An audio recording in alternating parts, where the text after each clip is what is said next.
வாழ்க வளமுடன். ஒரு குருகுலத்தில் எல்லா ஸ்டூடெண்ட்ஸ் சிஷ்யர்களும் படிப்பு முடிச்சுட்டு அவங்க ஊருக்கு கிளம்புறாங்க. அப்போது குரு என்ன சொல்கிறாரு, சிஷ்யர்கள்கிட்ட இனி போய் நீங்கள் எல்லாரும் பிரம்மச்சரியம் முடிஞ்சது உள்ளது. நான் பிரம்மச்சரியம்னா படிக்கிற ஸ்டேஜ் லைஃப் ஸ்பேன். இனி நீங்கள் கிரகஸ்தத்துக்குள்ளே போகணும். கிரகஸ்தம்னா ஃபேமிலி லைஃப்பில் போகணும், கல்யாணம் பண்ணிக்கணும், குழந்தை பெற்றுக்கணும், எல்லாம் பண்ணணும். நீங்கள்லாம் ஊருக்கு போங்க, உங்கள் வீட்டுக்கு போய் கல்யாணம் பண்ணிக்கோங்கன்னு சொல்கிறார். அப்போ என்ன ஆகுது, எல்லாரும் கிளம்பி போகிறாங்க.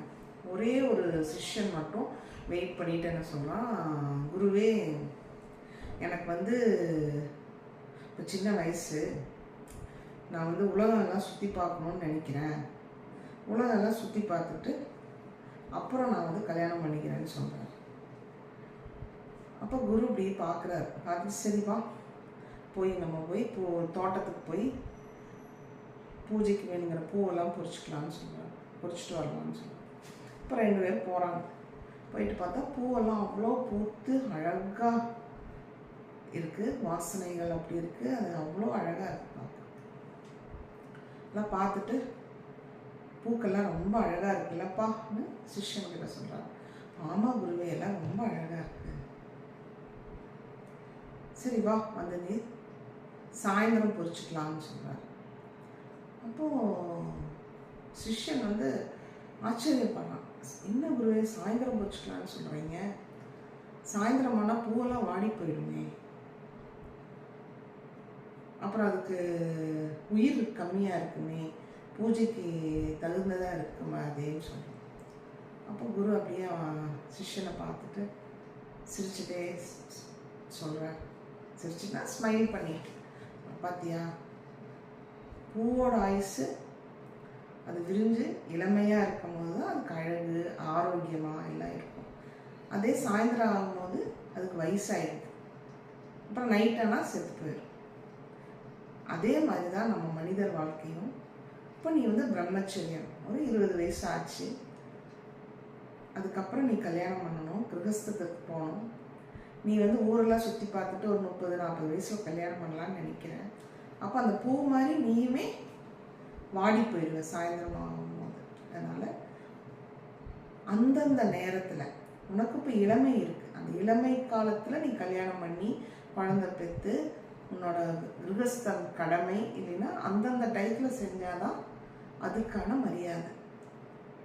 யூத்தாக இருக்கும்போது கல்யாணம் பண்ணிக்கணும். நீங்கள் 40 வயசில் கல்யாணம் பண்ணிக்கிறேன் எல்லாம் சொல்கிறாங்க பார்த்தீங்கன்னா, அப்போ நிறைய குழந்தைங்களாகட்டும், பெண்களாகட்டும், ஆண்களாகட்டும் எல்லாம் வயசாகி நான் கல்யாணம் பண்ணிக்கிறேன், குழந்தை பெற்றுக்கிறேன். கல்யாணம் பண்ணால் கூட பரவாயில்ல, அவங்களுக்கு வயசாக செக்ஷுவல் ஆசைகளும் கம்மியாயிரும். ஏதோ கடமைக்குன்னு செய்கிறவங்க நிறைய பேர் இருக்காங்க. ஒரு கம்பேனியன்ஷிப்புக்கு கல்யாணம் பண்ணுறாங்க, அது ரொம்ப லாங் லாஸ்ட் ஆக மாட்டேங்குது. அதை விட சங்கடம் என்னென்னா, அந்த குழந்தை அந்த கரெக்ட் டைம் பெற்றுக்காமல் நிறையா பேர் இருக்காங்க பாருங்க. நாங்கள் செட்டில் ஆகணும், லைஃப் என்ஜாய் பண்ணணும், இனி ஒரு 2 வருஷம் தள்ளி போடுறோம் அப்படி தள்ளி போட்டுட்டு அப்புறம் ஒரு வயசாக 35 வயசெல்லாம் ஆகும்போது குழந்தை பெற்றுக்கணும்னே அவங்க உடலுறவு வச்சுக்குவாங்க. உடலுறவு வைக்கும்போது அந்த ஸ்ட்ரெஸ் டென்ஷனில் உடலுறவு வைக்கும்போது நிறைய பேருக்கு குழந்தையாகிறாங்க. அதனால் இயற்கை எப்போ கொடுக்குதோ அதை ஏற்றுக்க பழகிக்கணும். நான் வீடு வாங்கணும், பிஸ்னஸ் செட்டில் ஆகணும், அப்புறம் தான் நான் கல்யாணம் பண்ணிக்குவேன், அப்புறம் தான் நான் குழந்தை பெற்றுக்குவேன், குழந்தை வளர்த்துறதுக்கு என்கிட்ட காசு இல்லை. 100 ரூபாய் இருந்ததுன்னா அதை வச்சு நீங்கள் 2 பேர் வாழ்ந்துட்டுருக்கிறீங்கன்னா இன்னொருத்தர் சேர்த்துக்கிங்க. அந்த 100 ரூபாயில் எப்படி நீங்கள் அட்ஜஸ்ட் பண்ணி வாழணும், அதுதான் குடும்ப வாழ்க்கை, ஃபேமிலி லைஃப். அதை விட்டுட்டு நான் 1000 ரூபா சம்பாரிச்சுப்பறம் தான் குழந்தை பெற்றுக்குவேன்னு நினச்சிங்கன்னா உங்களுக்கும் வயசாயிடும், உங்கள் life partner husband or wife அவங்களுக்கும் வயசாகிடும். அப்புறம் நீங்கள் 40 வயசில் குழந்தை பெற்று அதை வளர்த்தி அதுக்கு நான் 20 வயசு ஆகும்போதே உங்களுக்கு 60 வயசு ஆகிடும்.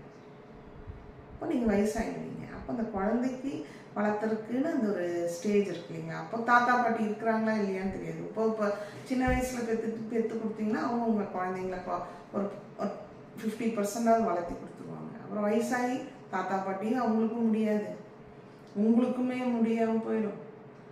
அதனால தான் இப்போது இந்த பிரச்சனை எல்லா நாட்டிலையும் ஓடிட்டுருக்கு. அதுக்கு தான் சைனீஸ் பிரசிடெண்ட் ஜி ஜின்பிங் வந்து என்ன ஒரு அது சும்மா சில கான்ட்ரவர்சிஸ் இருக்குது. 2024 அது போட்டார். ஏன்னா சைனாவில் வந்து பாப்புலேஷன் கம்மியாகிட்டே இருக்குது.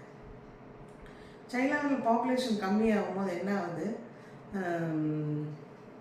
வயசு இளமையானவங்க கம்மி, எல்லாம் வயசானவங்களாக இருக்கிறாங்க. இப்போ நம்ம இந்தியாவில் தான் அவங்கள பீட் பண்ணிட்டோம் பாப்புலேஷனில். எல்லாமே முதியோர்களாக போயிடும். நீ கொஞ்ச நாள் இப்படியே விட்டாங்கன்னா சைனாவில் முதியோர்கள் ஜாஸ்தியாக இருப்பாங்க, குழந்தையே இல்லை. யாருமே குழந்தை பெற்றுக்க ரெடி இல்லை. கல்யாணம் பண்ணி செட்டில் ஆகிறதும் இல்லை. கல்யாணமே பண்ணிக்கிறதுல அப்புறம் தான் குழந்தைய பெற்றுக்குவாங்க. அப்போது பெண்கள், எஸ்பெஷலி பெண்கள் வந்து இப்போ வந்து வேலைக்கு போகணும், ரொம்ப எம்பிஷியஸாக இருந்து நல்லா சக்ஸஸ்ஃபுல்லாக இருக்காங்க. அவங்க குழந்தை பெற்றுக்கிறது இல்லை. ஏன்னா குழந்தைய யாரும் வளர்க்குறது? அவங்க வேலைக்கு போகணும், சம்பாதிக்கணும். அப்புறம் ஃபேமிலியில் புருஷன் முன்னாடிக்குள்ள ஒரு இன்செக்யூரிட்டி இருக்குது, டைவர்ஸ் பண்ணிடுறாங்க. அந்த மாதிரி ஏகப்பட்ட பிரச்சனைகள் இருக்குது.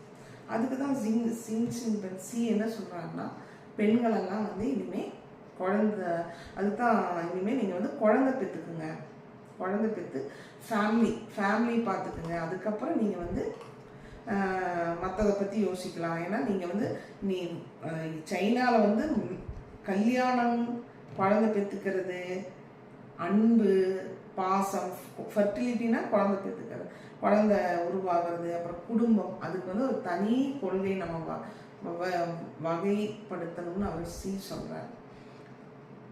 உண்மைதான். அந்த வயசு அந்த கரெக்ட் டயத்தில் குழந்தை பெற்றுக்கலைன்னா பெண்களுக்கு இப்போ நிறைய பேத்துக்கு குழந்தை பிறக்கிறது இல்லை, ஆண்களுக்கும் அந்த இது குறைஞ்சிடுது.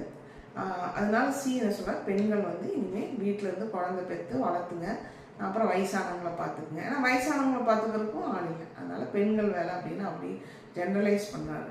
அது வந்து இந்த காலத்தில் ஒத்து வருமானு தெரியல. ஏன்னா பெண்களை மட்டும் நீங்கள் ஒதுக்குறீங்கன்னு சொல்லும்போது இத்தனை நம்ம எவல்யூஷனில் வந்து பெண் விடுதலை, பெண் ஃப்ரீடம் நல்லா பேசிட்டு திடீர்னு போய் சொன்னால் கேட்க மாட்டாங்க. அதனால ஆண்களுக்கு இதில் கமிட்மெண்ட் வேணும். குடும்பம், அன்பு, பாசத்தில் ஆண்களுக்கு அந்த கமிட்மெண்ட் வேணும். கண்டிப்பாக ஃபிசிக்கலி பெண்களை விட ஆண்கள் வந்து உழைக்கிறதுக்கு நல்ல பலம் இருக்குது, சக்தி இருக்குது. அவங்க சம்பாதிச்சுட்டு வந்து கொடுக்கணும், பெண்கள் வீட்டை கவனிக்கணும். அப்படி தான் நம்ம இயற்கை இருந்தது. இனி வந்து பெண்களை வீட்டில் நீங்கள் சும்மா இருங்கன்னு சொன்னால் அவங்க கேட்க போகிறதில்ல சொல்கிறாரு. அது அவங்க வந்து கேட்டால் பெரிய பிரச்சனையாகும், எல்லாம் வம்பு வரும், வம்பு வழக்கு வரும். அதுக்கு தான் எங்கள் வேதாத்ரி மகர்ஷி ஒரு வரைத்திட்டம் கொடுத்துருக்குறாரு. அவர் என்ன சொல்கிறாருன்னா, குழந்தை ஒரு 3 வயசு வரைக்கும் வளர்த்திக்கிறது, அம்மா அப்பா வளர்த்திட்டு அந்த குழந்தைங்களுக்கு வந்து ஹாஸ்டலில் போகணும். நிறைய பேர் குழந்தை பெற்றாலும் ஹாஸ்டலில் தான் விடுறாங்க. அதுக்கு வந்து என்ன பண்ணணும், நம்ம வந்து கவர்மெண்ட் வந்து நல்லா குழந்தைங்களை வளர்த்தணும். இந்த ரெஸ்பான்சிபிலிட்டி ஆஃப் சைல்டு கேர், குழந்தைங்களை வளர்த்துறது வந்து கவர்மெண்ட் எடுத்துட்டு கவர்மெண்ட் பார்த்துக்கிட்டோம் under the guidance of the elders. அங்கே தாத்தா பாட்டி பார்க்குறக்கும் யங்ஸ்டர்ஸ் டைமில் இருந்தாலும் முதியோர் இல்லங்கள் நிறையா ஆகுது, குழந்தைங்களுக்கு ஹாஸ்டல் நிறையா ஆகுது. அதனால வயசானவங்க தாத்தா பாட்டிங்க வந்து தங்கள் பேர குழந்தைங்கள வளர்த்திக்கணும். அதே டயத்தில் இந்த இளமை இதுனா 30 to 40 எல்லாம் இருப்பாங்களே, 25 to 40, 50 years, 60, அவங்க வந்து சம்பாதிக்கிற வேலையை பார்த்துட்டு நாட்டை பார்த்துக்கிறது, அந்த வேலையெல்லாம் பார்த்துட்டு இருக்கணும். அப்படி வேதாத்ரி மகர்ஷியோட சிஸ்டம் படி போனால் ஒரு வேலை நடக்கலாம். ஏன்னா அவர் சொல்கிறது, ஆனால் சொல்கிற மாதிரி பண்ணால் பெண்கள் மட்டும் எல்லாம் பாருங்கள், ஆண்கள் போய் எல்லாம் பழைய காலத்துக்கு அவர் கூட்டிகிட்டு போனால் அது வந்து கான்ட்ரவர்சியில் தான் வரும். வேதாத்ரியோட மகர்ஷியோட கொள்கைகள், வழித்திட்டங்கள், குழந்தைங்களை கவர்மெண்ட் பார்த்துக்கணும் under the guidance of elders, அதான் வயசான பெரியவர்களோட கைடன்ஸில் பார்த்துக்கிட்டா நம்ம அவங்களுக்கும் வந்து ஜனத்தொகை பெருகும். அதே டயத்தில் நல்ல ஆரோக்கியமான ஜனத்தொகையும், பெரியவர்களின் கைடன்ஸ்னால் அவங்க தான் நிறைய குழந்தைங்களுக்கு சொல்லி தருவாங்க பொறுமையாக. கலாச்சாரமாகட்டும், படிப்பாகட்டும், அந்தந்த பெரியவர்களுக்கு என்ன தகுதி இருக்கோ அவங்க அந்த குழந்தைங்களுக்கு பார்த்துக்கிறதும் கைட் பண்ணதும் பார்த்துட்டு இருந்தால் ஒரு நல்ல சமுதாயத்தை உருவாக்கலாம். அந்த குருகுலத்தில் குருஜி சொன்ன மாதிரி தன் சிஷ்யர்கள்ட்ட அந்தந்த டயத்தில் கல்யாணம் பண்ணிக்கணும், குழந்தை பெற்றுக்கணும். அப்போ தான் ஆரோக்கியமான சமுதாயமும் குழந்தைகளும் கிடைக்கும் என்று சொல்லிக்கொண்டு உங்களிடம் இருந்து விடை பெறுவது Bharati from India.